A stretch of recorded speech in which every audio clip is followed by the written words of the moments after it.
हामीहरूले शेयर मार्केटमा विभिन्न कम्पनीहरुमा लगानी गरिरहेको हुन्छौं र हामीले चाहिँ अलग-अलग कम्पनीमा लगानी गर्दाखेरि हामीले चाहिँ आफ्नो पोर्टफोलियोलाई चाहिँ राम्रोसँग म्यानेज गर्न सकिरहेको हुन्नौं। त्यसकारण चाहिँ आज म हजुरहरुलाई आफ्नो पोर्टफोलियोलाई चाहिँ कसरी म्यानेज गर्न सकिन्छ भन्ने बारेमा बताउन गइरहेको छु।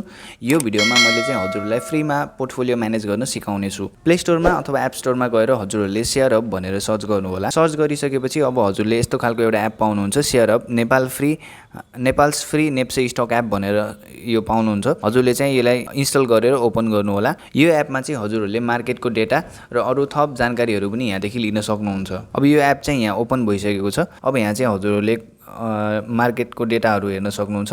अब हामी चाहिँ पोर्टफोलियोलाई चाहिँ कसरी म्यानेज गर्ने भन्नेतिर लागौं। यो एउटा सुटकेसको टाइपको अप्सन छ। यसमा चाहिँ हजुरहरुले क्लिक गर्नु होला। यो बटमको फर्स्ट अप्सनमा चाहिँ क्लिक गर्नु होला र यसमा क्लिक गरिसकेपछि यहाँ अब एउटा मैले यहाँ चाहिँ टेस्ट पोर्टफोलियो बनाएको छु। हजुरले चाहिँ एउटा आफ्नो पोर्टफोलियो क्रिएट गर्न सक्नुहुन्छ। एकदमै सिम्पल छ।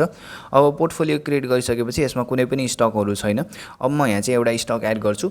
मैले चाहिँ बेला-बेलामा आफूले परफर्म गरेको ट्रान्ज्याक्सनहरु चाहिँ त्यसैको बारेमा चाहिँ मैले यहाँ एड गर्ने छु र एउटा आफ्नो पोर्टफोलियो बनाउने छु। साथै यसमा चाहिँ हजुरहरुले अब तपाईलाई कुनै आईपीओहरु पर्यो र तपाई अब शेयर मार्केटमा नयाँ हुनुहुन्छ भने चाहिँ हजुरहरुले यो एप युज गरेर आफ्नो पोर्टफोलियोलाई चाहिँ ट्र्याक गर्न सक्नुहुन्छ। सुरुमा आईपीओ एड गरेर देखाउने छु। अब हजुरहरुले यो एड स्टक भन्ने अप्सनमा क्लिक गर्नु होला। यहाँ क्लिक गरिसकेपछि अब यहाँ चाहिँ सर्च स्टक भन्ने अप्सन छ। अब हजुरले चाहिँ कुन कम्पनीको तपाईसँग आईपीओ छ अथवा कुनै कम्पनी हजुरले सेकेन्डरी मार्केटदेखि किन्नु भएको छ त्यो चाहिँ एड गर्न सक्नुहुन्छ। जस्तै अब यहाँ अस्ति भर्खर आएको अब युनियन लाइफ इन्स्योरेन्सको आईपीओ मलाई परेको थियो। मैले चाहिँ युनियन लाइफ इन्स्योरेन्सको आईपीओ को यहाँ एड गर्छु। यो युनियन लाइफ इन्स्योरेन्सको सिम्बल चाहिँ UL आइरहेको छ। हजुरले चाहिँ सिम्बल अथवा नाम अनुसार चाहिँ सर्च गर्न सक्नुहुन्छ। यहाँ चाहिँ union life insurance company limited भनेर देखाएको छ। अब यसमा चाहिँ म क्लिक गर्छु र क्लिक गरिसकेपछि अब माथि चाहिँ सुरुमा सिलेक्ट ट्रान्ज्याक्सन टाइप भनेको छ। अब ट्रान्ज्याक्सनमा चाहिँ मेरो यो आईपीओ हो। म आईपीओ मा क्लिक गर्छु र कम्पनीको नाम चाहिँ त्यहाँ सिलेक्ट भइसकेको छ र एक्जाम्पलमा यहाँ युनिट्स भनेर लेखेको छ। एक्जाम्पल 50 भनेर लेखेको छ। आईपीओ मा चाहिँ मलाई अब 10 किता परेको थियो।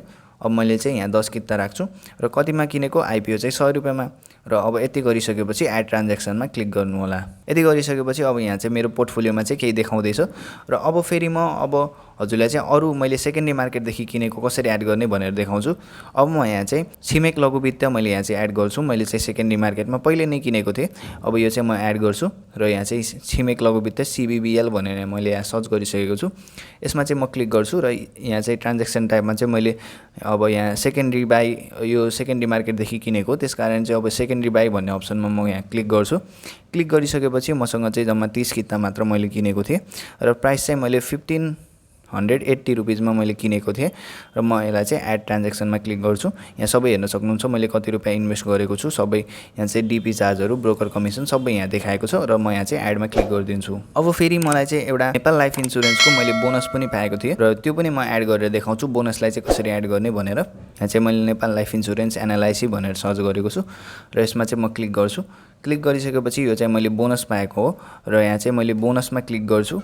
बोनसमा क्लिक गरिसकेपछि अब एक्जाम्पल मैले 21 किता पाएको थिएँ र पेड अफ भ्यालु चाहिँ 100 रुपैयाँ नै हुनेछ।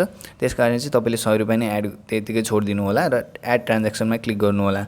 यति गरिसकेपछि अब यहाँ हेर्न सक्नुहुन्छ मेरो पोर्टफोलियो चाहिँ बनिसकेको छ। यसैगरी चाहिँ हजुरहरुलाई अब कुनै आईपीओ पर्छ अथवा सेकेन्डरी मार्केटदेखि किन्नुहुन्छ अथवा राइट शेयरहरु सबै कुरा चाहिँ हजुरहरुले यहाँदेखि एड गर्न सक्नुहुन्छ। यहाँ चाहिँ अब हेर्न सक्नुहुन्छ मसँग टोटल सबै शेयरहरु कति किता छ हैन, मेरो इन्भेस्टमेन्ट कति छ, अहिलेको भ्यालु कति छ हैन, सबै कुरा चाहिँ यहाँदेखि चेक गर्न सक्नुहुन्छ। प्रॉफिट अनि पछि फेरि आजको लसहरु अथवा टोटल प्रॉफिटहरु सबै कुरा चाहिँ हजुरहरुले यहाँदेखि चेक गर्न सक्नुहुन्छ र आफ्नो पोर्टफोलियोलाई चाहिँ राम्रोसँग म्यानेज गर्न सक्नुहुन्छ। यदि यो भिडियो राम्रो लाग्यो भने भिडियोलाई लाइक गरिदिनु होला र साथै यस्तै भिडियोको लागि मलाई फलो गर्नु होला र साथै मेरो युट्युब च्यानललाई सब्स्क्राइब गरेर बेल आइकन पनि प्रेस गर्नु होला ताकि आगामी दिनहरुमा आउने यस्तै शेयर मार्केट रिलेटेड भिडियोहरु हजुरहरुले मिस नगर्नुहोस्। हजुरको दिन शुभ रहोस्। नमस्ते, धन्यवाद।